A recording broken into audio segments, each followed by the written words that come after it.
Perdana Menteri itu pastinya warga pendidik yang telah menantikan kabar gembira berkenaan sejak sekian lama.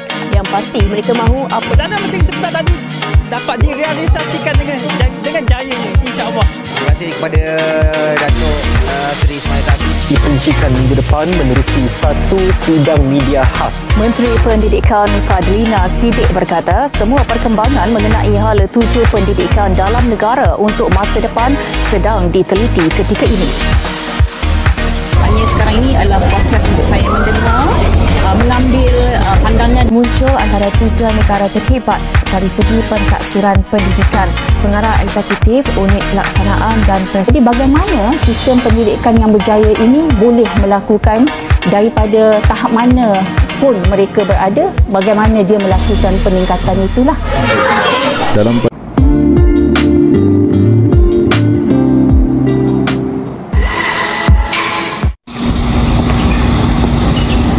cemerlang yang berjiwa pendidik bukan sahaja menguasai kandungan kurikulum, tetapi juga mempunyai pengetahuan dan penguasaan tentang sejarah pendidikan, falsafah pendidikan, sosiologi pendidikan, antropologi pendidikan, dan pendidikan perbandingan antarabangsa dan global. Apa itu SKPM? SKPM merupakan Standard Kualiti Pendidikan Malaysia. Kualiti pendidikan pada abad ke-21 amat penting dalam kemenjadian murid pada hari ini. Dalam usaha membangunkan dan meningkatkan kualiti pendidikan, pengurusan dalam pengajaran dan pembelajaran pada setiap institut pendidikan dan di sekolah amatlah penting. Syamsiah Mak Nasir, muka surat 85. Pengurusan dan pembelajaran ini melibatkan beberapa faktor yang mencorakkan kemenjadian murid pada hari ini. Justru terdapat beberapa faktor yang melibatkan proses ini, antaranya yang pertama, pembentukan sahsiah murid, kedua, penglibatan komuniti dalam masyarakat, ketiga, prasarana dan sumber pendidikan, keempat, pengurusan co-kurikulum dan co-kurikulum, dan yang terakhir yang kelima iaitu pengajaran dan pembelajaran. Terdapat 5 ciri standard kualiti pendidikan Malaysia. Yang pertama, pihak sekolah mengenal pasti kekuatan dan kelemahan, lalu membuat proses penambahbaikan yang dapat dijalankan. Yang kedua, pihak sekolah menggunakannya sebagai panduan dalam penafaran kendiri sekolah.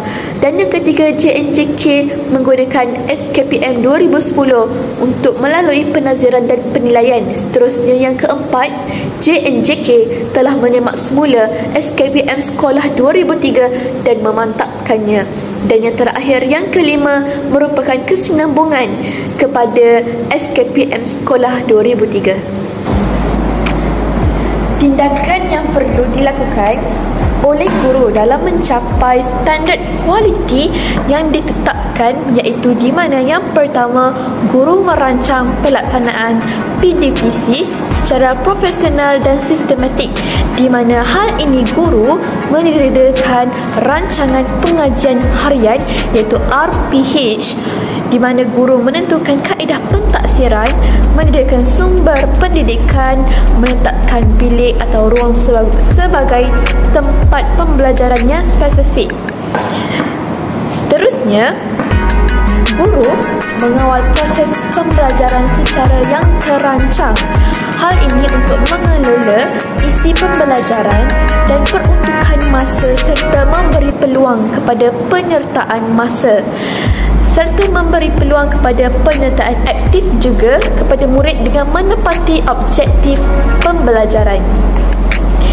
Kemudian, guru mengawal suasana pembelajaran di dalam kelas secara profesional yang matang dan terancang juga. Hal ini, guru dapat mengawasi komunikasi dan perlakuan murid, menyusun atur kedudukan murid dan mewujudkan persekitaran pembelajaran yang menyeronokkan secara yang berhemah. Dan guru perlu membimbing murid secara profesional dan terancang. Guru memberi tunjuk ajar dalam menguasai isi pembelajaran dan kemahiran kepada murid, memandu murid membuat keputusan dan menyelesaikan masalah serta menggunakan sumber pendidikan. Lantas itu juga guru mendorong murid melaksanakan aktiviti pembelajaran yang secara terancang juga di mana untuk merangsang murid berkomunikasi dan berkolaboratif, mengemukakan soalan yang menjerumus ke arah pemikiran yang kritis dan kreatif dalam membuat keputusan atau menyelesaikan masalah dengan baik.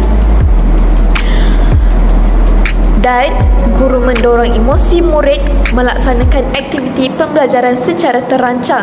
Guru memberi pujian, galakan, penghargaan dan keyakinan serta prihatin terhadap keperluan murid secara berhemah, menyeluruh dan berterusan. Guru melaksanakan penilaian secara sistematik dan terancang di mana guru menggunakan pelbagai kaedah pentaksiran untuk menjalankan aktiviti pemulihan dan penggayaan. Dan yang terakhir, murid melibatkan diri dalam proses pembelajaran secara berkesan di mana murid memberi respons, berkomunikasi dan melaksanakan aktiviti secara berkolaboratif, berpemikiran kritis dan kreatif, mengemukakan soalan, menyelesaikan masalah dan dapat mengaitkan isi pelajaran dengan kehidupan berdasarkan objektif pelajaran secara aktif, yakin dan berhemah.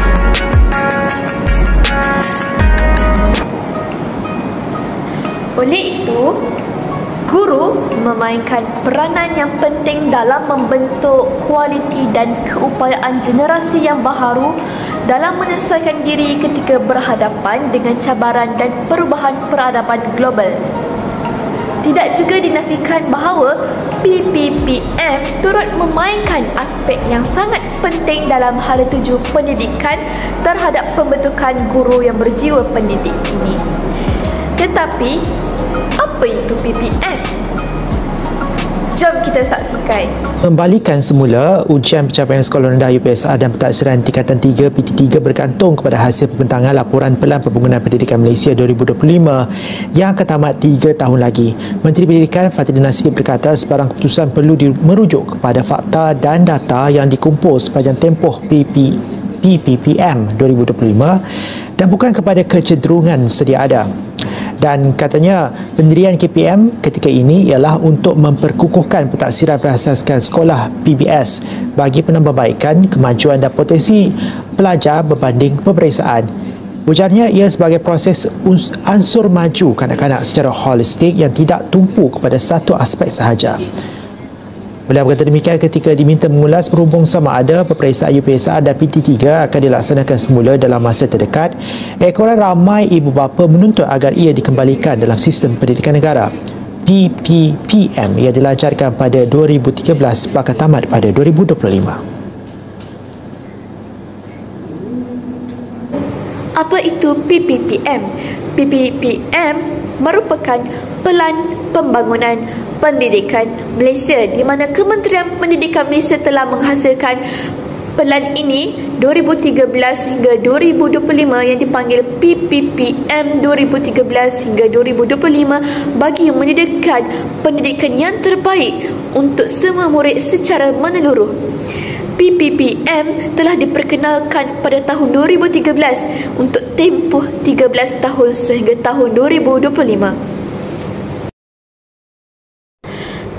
PPPM dibangunkan dengan menilai prestasi semasa sistem pendidikan negara serta mengambil kira pencapaian yang lampau dalam pendidikan dan membandingkannya dalam tanda aras antarabangsa.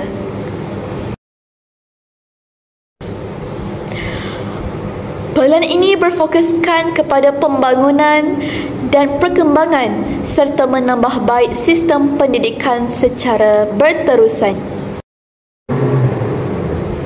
Seterusnya, mari kita melihat video pautun yang dibuat oleh saya yang bertajuk 5 aspirasi sistem pendidikan negara.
aspirasi murid yang perlu dicorakkan pada murid-murid pada hari ini, di mana yang pertama, pengetahuan, kedua, kemahiran berfikir, ketiga, kemahiran memimpin, etika dan kerohanian, identiti nasional dan kemahiran dui bahasa.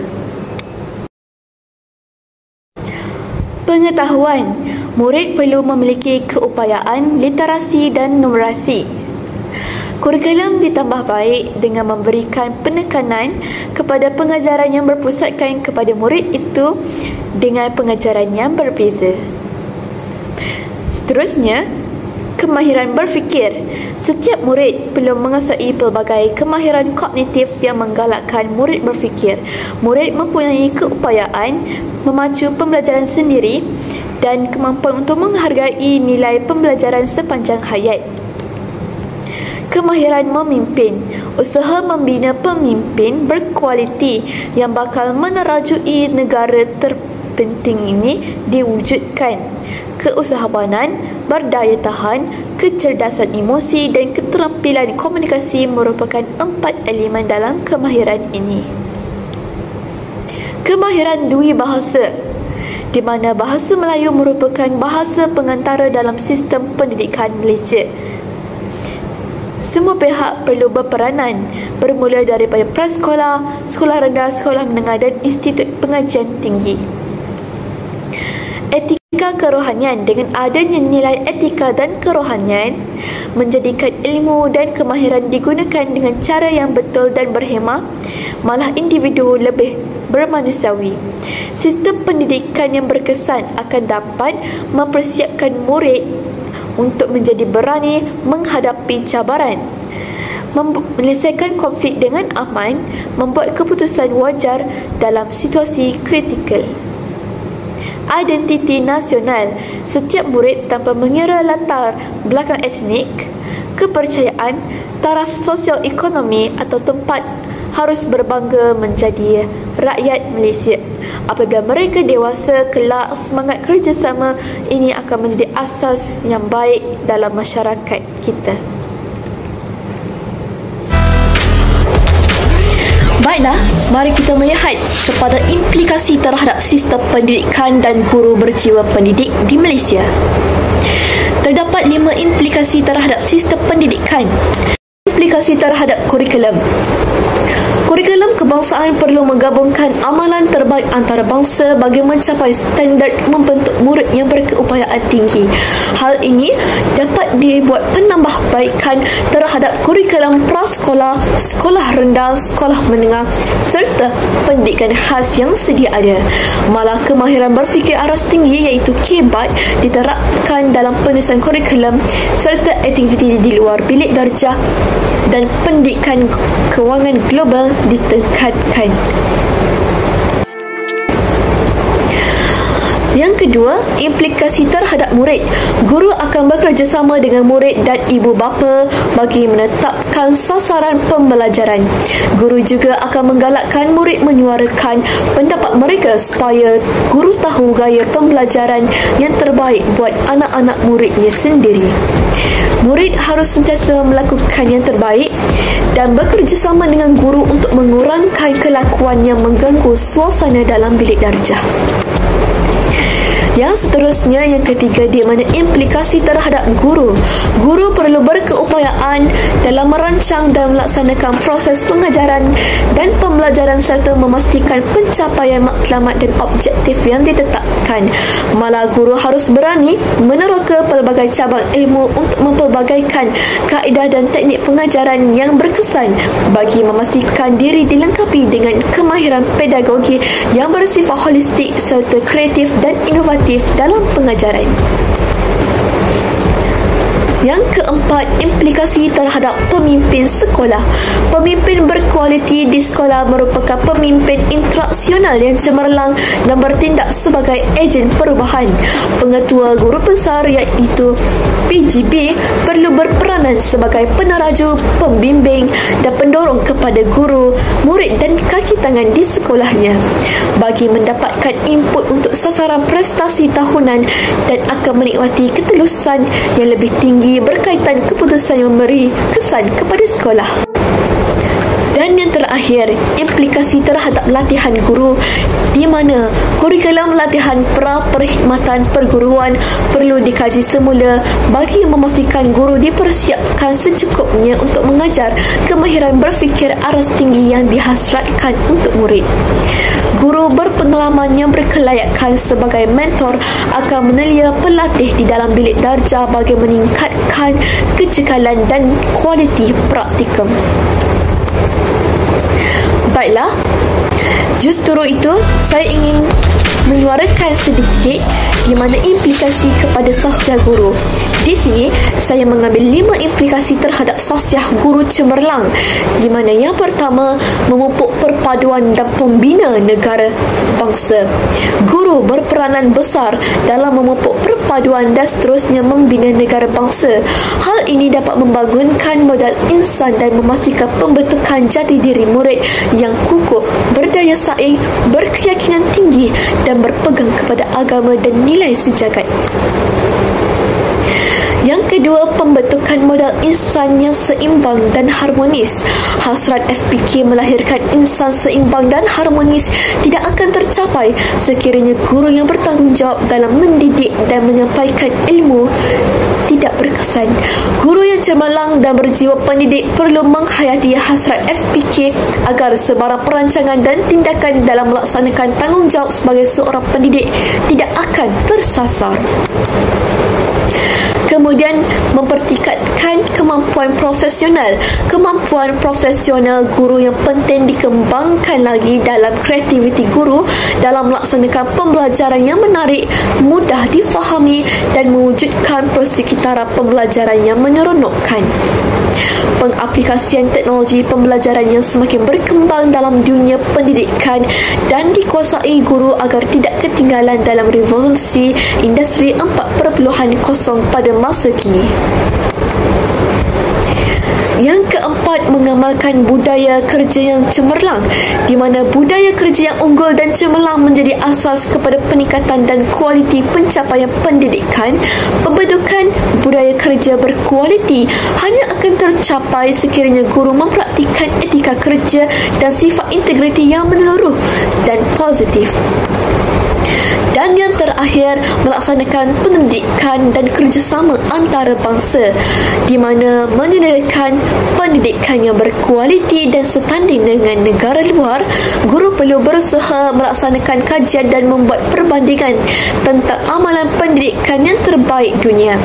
Kerjasama dalam pendidikan di peringkat antarabangsa dan global boleh dilakukan dalam usaha mencari kaedah dan pendekatan yang terbaik dalam memantapkan kualiti pendidikan negara.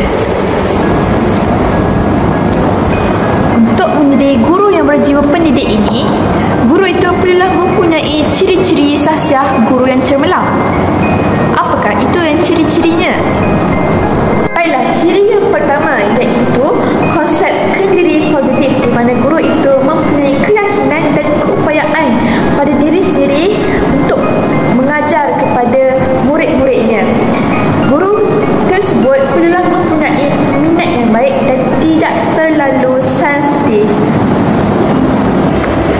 Ciri yang kedua iaitu guru perlulah mempunyai berakhlak mulia, di mana seseorang guru yang teguh dengan agamanya, mempunyai kerohanian yang tinggi dan mempamerkan akhlak yang mulia kepada seluruh masyarakat. Seterusnya, bertanggungjawab dan amanah, di mana seseorang guru akan melaksanakan tugasnya dengan penuh rasa tanggungjawab dan sentiasa memastikan tugas yang dipikulnya akan dilaksanakan dengan sebaik mungkin. Ciri yang keempat iaitu dedikasi, di mana guru yang berdedikasi akan sentiasa ikhlas dan sabar dalam mendidik anak-anak muridnya. Lebih-lebih lagi, muridnya itu lemah dalam subjek yang diajarinya. Ciri yang kelima iaitu seseorang guru perlulah mempunyai ciri-ciri yang sifat terbuka, di mana guru itu mempunyai sifat yang terbuka dan berpositif terhadap kemenjadian anak-anak muridnya sendiri demi masa hadapan mereka. Hal ini juga demi mencapai kemajuan negara yang dicintainya. Ciri yang keenam iaitu sifat penyayang, di mana guru perlulah mempunyai sifat penyayang terhadap murid-muridnya. Antara sifat penyayang ialah guru perlulah mengambil berat tentang masalah murid dan sentiasa menjaga kebajikan murid.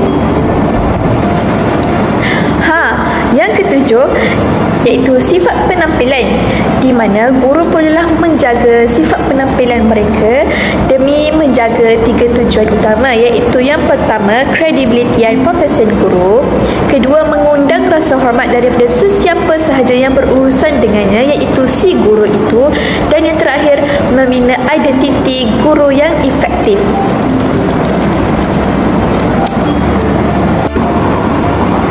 Dan yang terakhir iaitu keterampilan, di mana keterampilan diri itu juga termasuklah dalam keupayaan dalam mempelbagaikan cara untuk membantu murid dalam menguasai ilmu yang baharu.